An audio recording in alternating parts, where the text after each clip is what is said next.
Hello. Hi. Great. Hi. Hello, everyone. Thank you for joining for our BPIA chat today. I'm your host, Alexandra Maloney, and I hope everyone is staying safe and lifted during this time.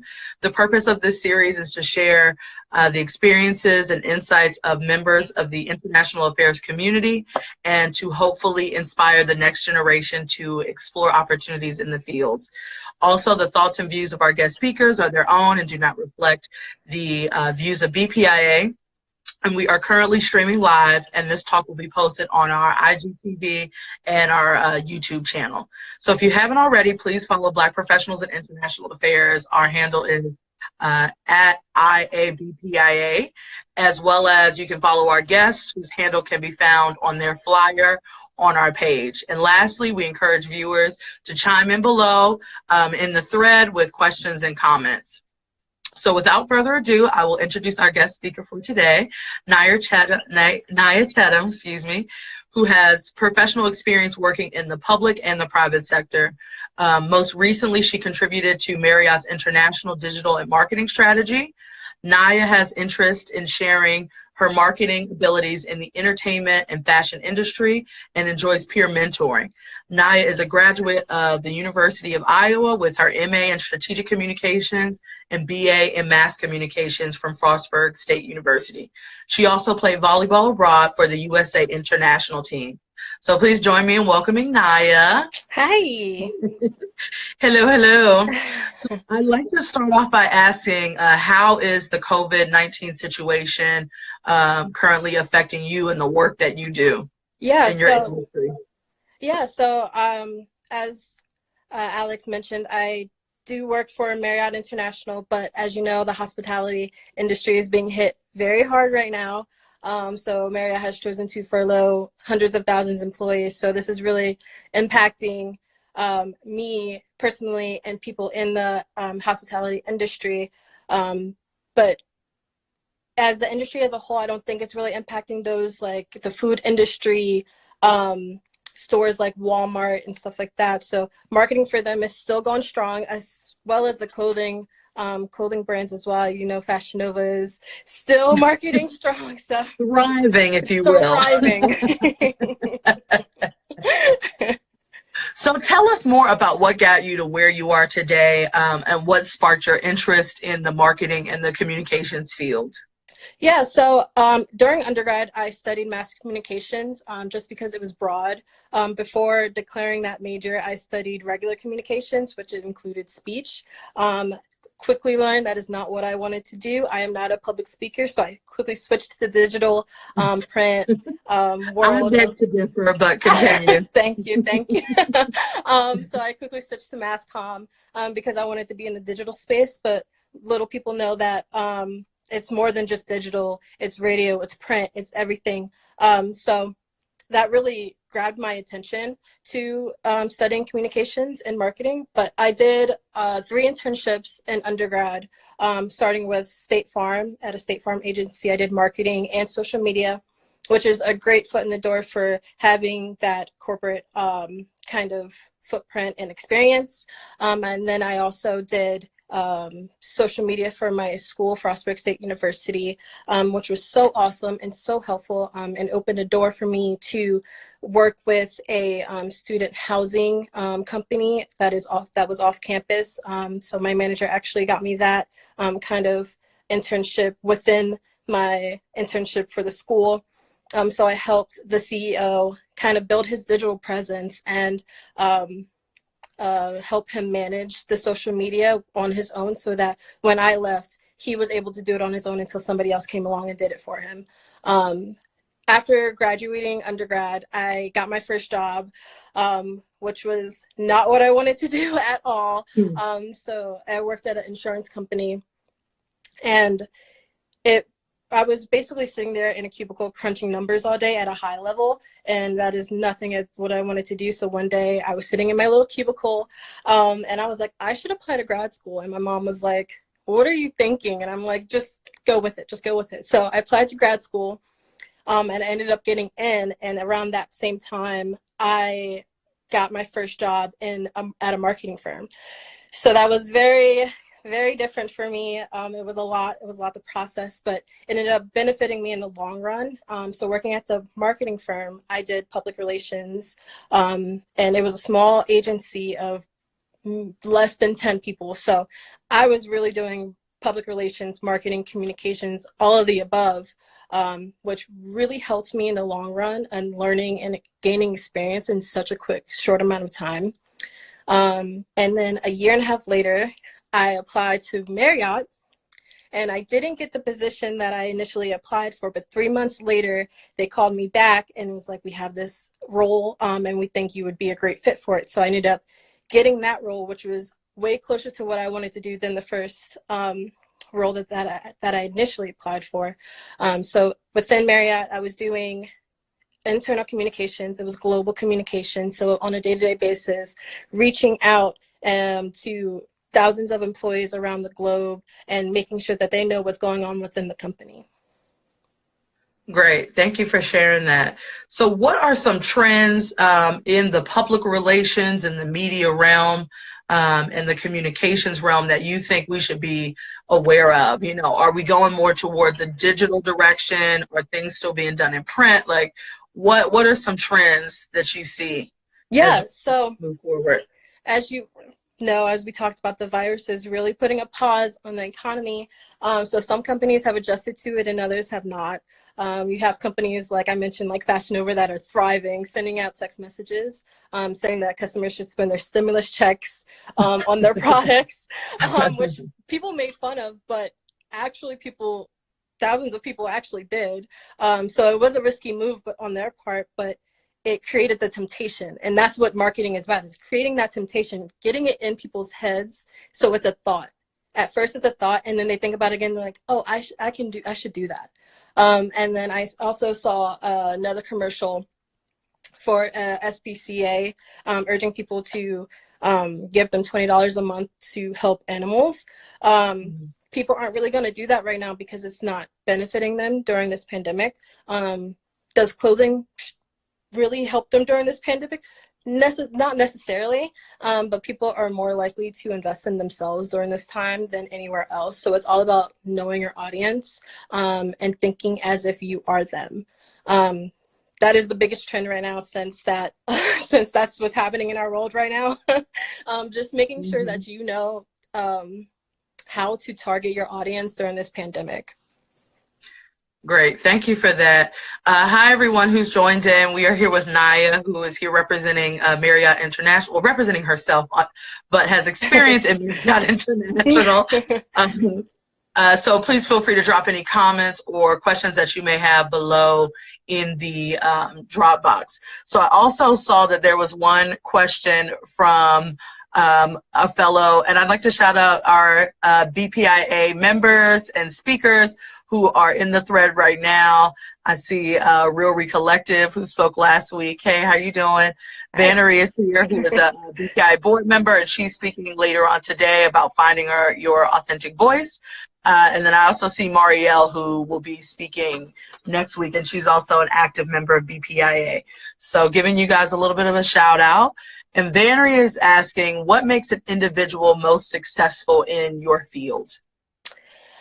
That's a great question. I think it's that's a hard question as well, but I think knowing the trends and keeping up with the trends is the biggest thing, because marketing is constantly changing daily, if not daily. So really making sure you're studying the trends, making sure what's going on in your industry can really put you at an advantage when trying to get into the marketing field, trying to help your company in the marketing realm. So definitely knowing the trends, definitely knowing your industry, what's happening in the market is what kind of differentiates marketing people and people that are not really into marketing. That's why people hire marketing specialists to do the job, because we know what to look out for in the market. Right. So thank you for that. So for with your background in communications and public relations, could you share what advice you may have on cross-cultural communication? So how the importance of having clear messaging is, and understanding the person that you're talking to or the clients that you're talking to, and some pointers on that, where it might be things may be lost in translation or something like that, how to be a crisp and a clear speaker. Yeah, definitely. That's a great question. Speaking slowly is number one. There are so many apps that allows you to have a quick and easy translation between different people. So definitely utilizing those apps is super helpful. Also, do some quick research on the countries or in the areas marketing. See how they're marketing. What colors are they using? How are they sounding? Do the Google Translate on what they're putting on flyers, what they're putting in advertising, and use it in yours, because that shows that you care and are trying to connect with them. Right. Thank you so much. So as I read your bio, I briefly mentioned that you actually played volleyball abroad for the USA International team, which is new information for me as well. So I would love to hear more about what that experience was like for you and your time abroad, and any perspective that you have from that experience. Yeah, that was a great experience. I went with people that also played volleyball. We played as a team, but I did not know personally at all. We had just met on that trip. So that was a learning experience in itself, but also getting there and them, majority of them not being able to speak English. We actually had to have a translator kind of communicate between us two. But it was such a learning experience, and it was so cool to see how another culture lives, and what they do on a day-to-day basis, how they interact with each other. Sorry. And kind of taking that on and kind of fitting in within their culture as well for the time being, playing their game of volleyball, not playing our game of volleyball, because it can be different at times. But it was definitely a learning experience, and it was a really cool experience to learn a new culture, what they eat, how they speak, how they dress. Their drinking age limit is so different. So it's like their whole world is like completely different than our world, and we were shocked. It was like a culture shock. So definitely learning that fast, because it was a quick month, I think, and we played multiple games around Italy in different cities. So each city had their own new thing that we had to adjust to. So it was really cool.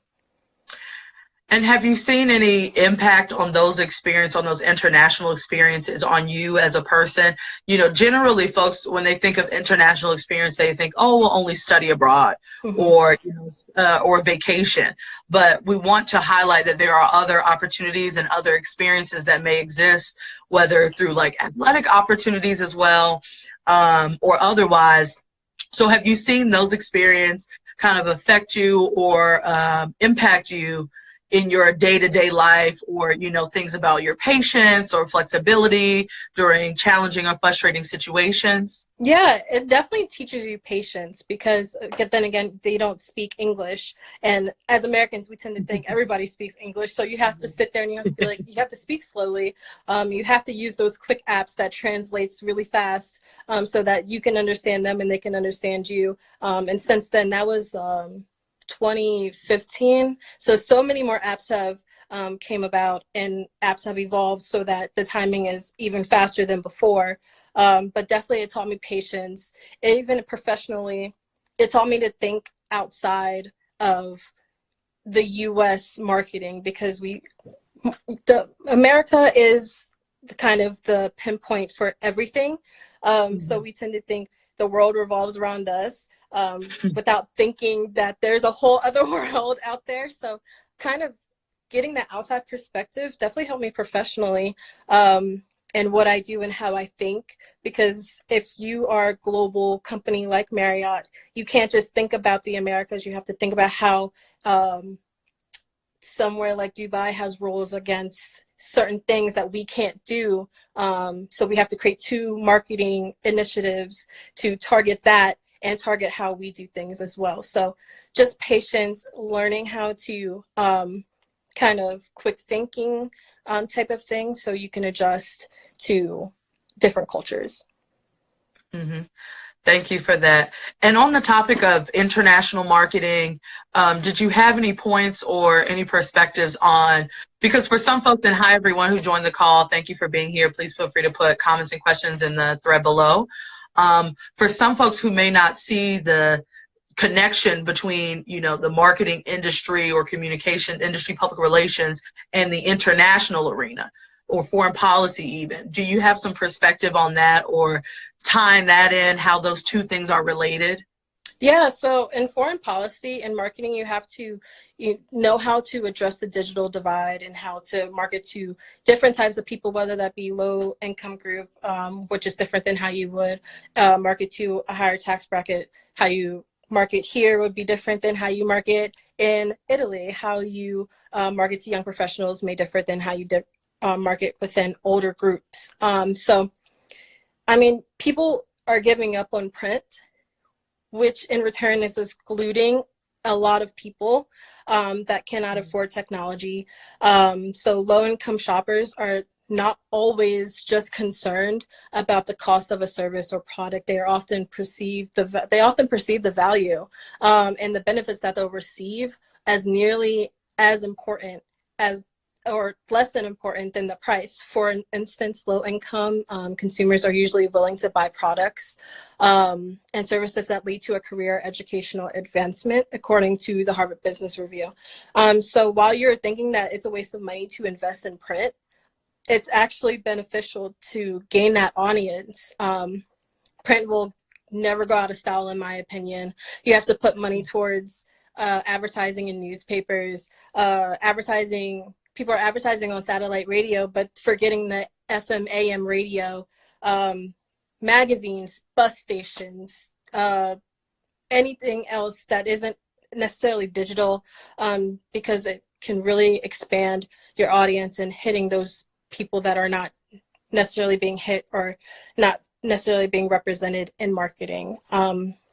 So also when marketing to young professionals, I mean, it's kind of a no-brainer. It's marketing on social media platforms and marketing on the main digital platforms as well, streaming services, social media, all of that. And then we're marketing to baby boomers or those of older age. It can be print and digital. So just because it just needs to be the right platform. TV is the most effective way to hit baby boomers, and it has the largest purchase audience. So keep that in mind if you're trying to reach your older audience. But it's all about knowing your audience. Great, thank you. I see excuse me, we have a few questions here. I see one from OJ Holloway. Otis, he'll be speaking later this week on Friday. So hi, Otis, giving you a little shout out. The question that you asked was answered a little bit earlier. And Naya is currently working more on, I would say, more with the domestic marketing, but her experience and research has been based in the international space and has been applicable to her work. So I'll just give like a little, those are the points that I'll give there. So please feel free to revisit the conversation after it's posted on IGTV to hear those comments. I see another question about addressing challenges with different demographics. You've already answered that. Thank you, Naya. You are on a roll. You're answering and responding before the questions even come about. So please feel free to keep adding comments and questions. Thank you all so much for being on. We're here with Naya, who is speaking on her experience with Marriott International and public relations, international communications. So the next question that I have for you, is there anything that you know now that you wish you would have known when you first started this career path or when you first got into this professional space? Yeah, there is a lot, but the main thing that I wish I knew is that it's hard. You're forever studying trends and watching the market for your industry that you're working in. What works today may not work tomorrow. It may not work next week. It probably didn't work today. So you have to be able to think fast and adjust as needed. For example, if you're running a social media campaign advertising your tech company and next week there's a breach of data from multiple companies, you weren't affected, but in your industry it was affected. you have to change your campaign to validate that your company is secure and why people should still work with you. It's a little bit of a crisis management, which people don't really realize, and I didn't know that marketing, public relations, any of that could even, I probably should have studied crisis management a little bit more. I actually did a class in my grad program, but it's crisis management really, which another example is that one of my clients was served as cease and desist because part of their name was the main name of a huge global company. So within a few days, we changed the name, we changed all the marketing collateral, all the campaigns, press releases, websites. They were going to trade shows, so we had to change all of that. And it was cost effective, but it taught us so much of a valuable lesson on quick thinking, because we had to come up with a new name and change it within a few days so that they wouldn't be sued. So crisis, I wish I would have studied crisis management a little bit more. I also wish I would have studied marketing because I didn't. I studied majority digital communications. And I feel like studying marketing, it can teach you a lot more things. You can get a lot more things out of taking a few classes that could be beneficial to your profession, of course, in the marketing realm, that mass communications and strategic communications can't teach you. So I wish I would have studied marketing too. Thank you for that. Do you have any points or suggestions